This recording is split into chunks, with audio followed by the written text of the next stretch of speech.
guys, welcome back. It's Kara, aka Lady McBamf, and today I have for you the first review of my channel. I'm really excited to bring it to you because it's about one of my most controversial anime in my anime list that I have, and I thought it'd be really fun to start out the gate with a really risque one. If you guys have never heard of Yosuga no Sora, that is what I'm going to be talking about today. Yosuga no Sora gained a lot of traction when it came out for being highly controversial, extremely taboo, so that's what I wanted to talk about today with the review on it.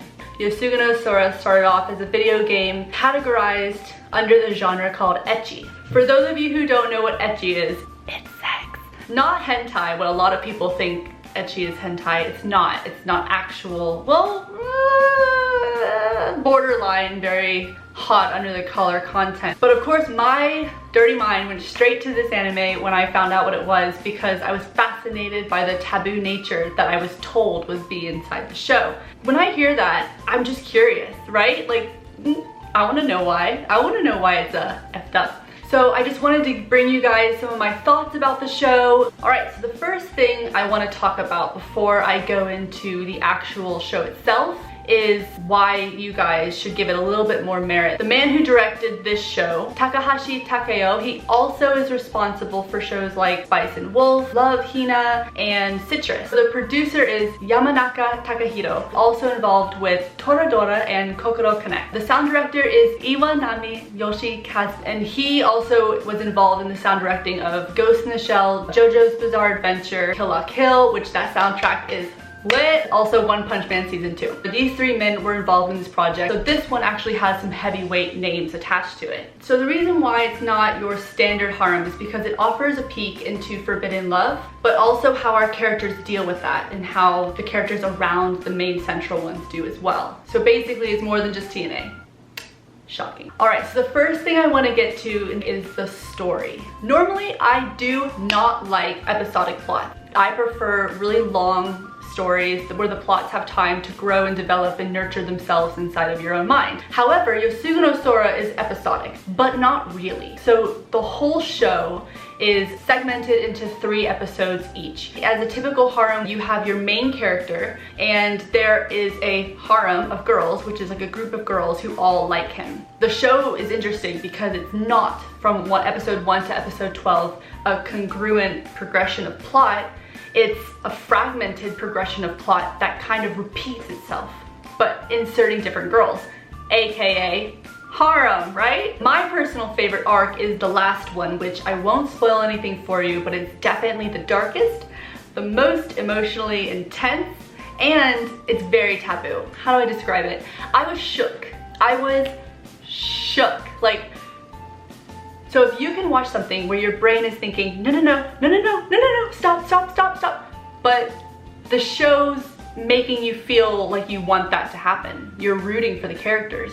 You understand where they're coming from. That's proof of good writing. All right, so now that I've talked about the story and the plot of the show, I want to talk about the music.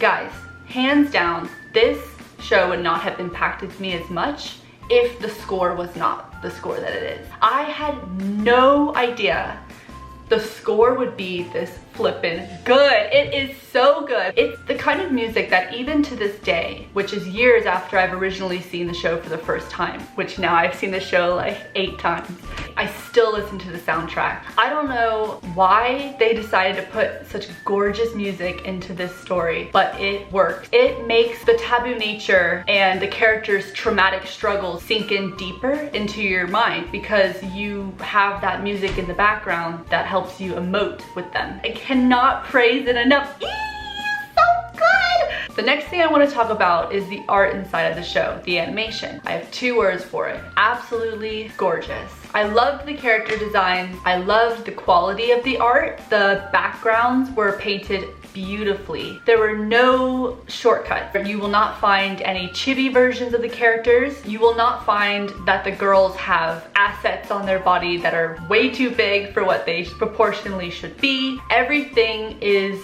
down to earth, tastefully well drawn, well done. The animation is perfect. It's so good. I wasn't really expecting much from the show, to be honest. I thought it would just be a lot of cheap tricks, fan service, and characters that were really two-dimensional. So the last thing I want to talk about is the overall enjoyment. The first thing I would recommend is don't watch it with your family. Absolutely not. It's not family friendly. I wouldn't even watch it with friends. I would just watch it by yourself because that's what I did, and it's definitely not something that you want to admit to the public that you watch.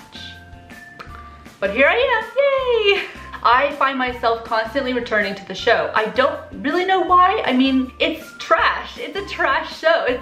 There's not a whole lot in it, but there is. It's one of those under the table guilty pleasures that I think needs to be talked about more. I loved it. I love the show. Overall, my final consensus for the show is it gets a 10 out of 10 for my own personal preferences. I know that is not going to be the case with a lot of people. It is extremely controversial. It's not for the faint of heart, but here we are, 10 out of 10. If you like my reviews, please give it a thumbs up and comment below if you disagree or if you agree on Yosuga no Sora. If you've never seen it, I highly recommend checking it out in the comfort of your own room.